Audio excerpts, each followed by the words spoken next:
Hi flower friends, Kelsea from East Olivia here. In this video, I'll be sharing with you some tips and tricks on arranging flowers. Let's get started. If you haven't watched our conditioning video, please start there. Otherwise, gather your tools and materials. Shears, to cut your flowers.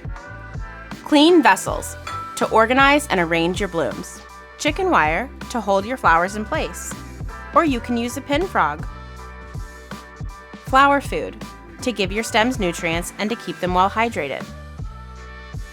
Let's begin arranging.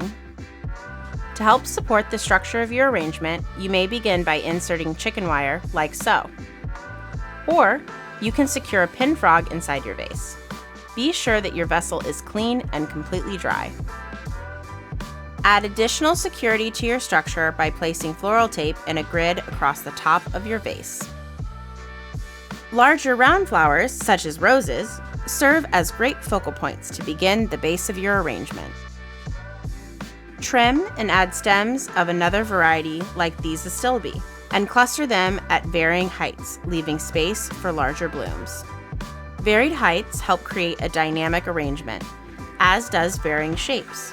The astilbe here is linear and creates a great balance when paired with the roses. Layer in a few more of your larger focal blooms to balance out the design and fill in the additional space. And there you have it, a simple yet beautiful arrangement that required only 2 ingredients to create. You'll still have plenty of stems left to keep designing with. Most importantly, relax, decompress, and play as you arrange. Enjoy the beauty you create and maybe share it with a friend. Thanks for flowering along with us. Please be sure to tag us and show us what you create. We can't wait to see it.